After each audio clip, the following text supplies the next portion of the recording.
Now, for more on the troubles of both Greece and the Eurozone, I'm joined by MEP Paul Nuttall. Thank you for joining us today. So, Greece has admitted that it can't meet the demands from international creditors. So, is it possible the next step could be the be-all, end-all, that the country could be abandoned to bankruptcy? Well, Greece will have to default. I mean, this has been pretty obvious now for about the last year and a half. What we're being told is that there are discussions taking place in Brussels at the moment where Greece will be allowed to default by 75%.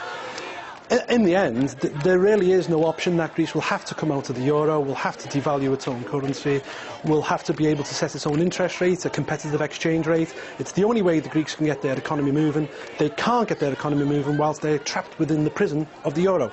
But as you say, though, it seems fairly obvious to yourself and maybe to those as well in the Eurozone that Greece is going to miss its target here. Greece will, that is.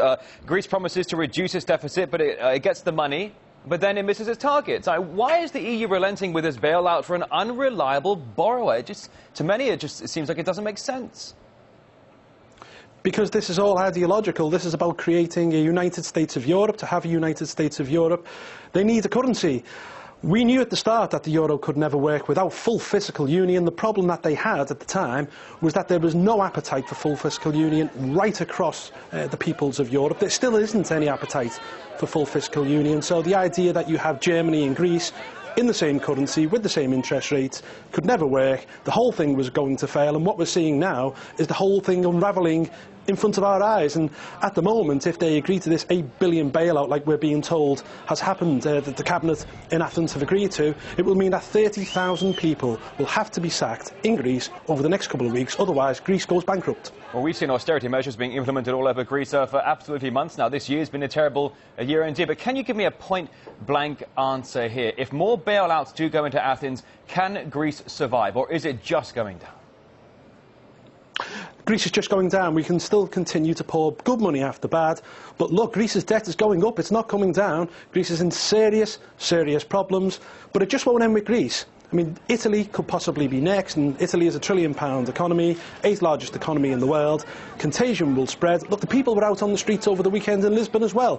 What I fear is that we may well have had an Arab Spring. You could end up with a Mediterranean summer if things aren't sorted, and sorted quickly. So in Greece, we've been seeing cuts in the pensions, cuts in the salaries. Over many months of this year, tens of thousands of people out onto the streets. More bailout money comes in, but where does the bailout money go? It's obviously not going to the people. Is it just lining the pockets of the bankers, lining the pockets of politicians? Where's the money? Well, basically, the money is going to pay off debt, but the problem is they're not reducing that debt, and it's unsustainable.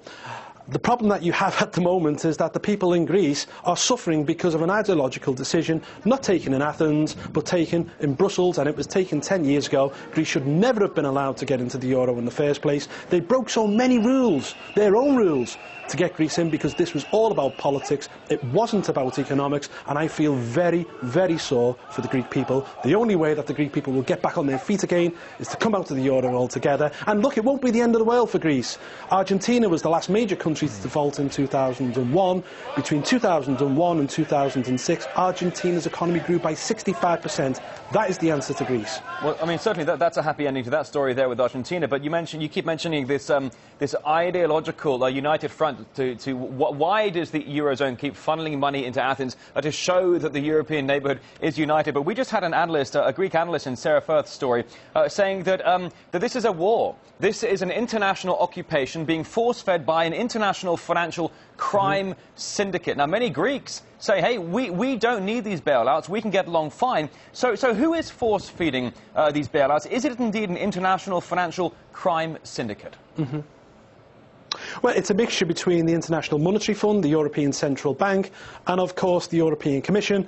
They have 3 people out there, or a team out there in Athens at the moment, and these 3 people are running the Greek economy. They're giving ultimatums to the Greek government, and I feel very, very sorry for the Greek people and the Greek government, to be perfectly honest with you, because they are being dictated to by Brussels and by Frankfurt. I feel appalled that these people are being made to suffer because of ideological decisions that were taken many miles away in Brussels 10 years ago. All right, Paul Nuttall, a member of the European Parliament. I wish I had more time to talk further about this. Many thanks indeed.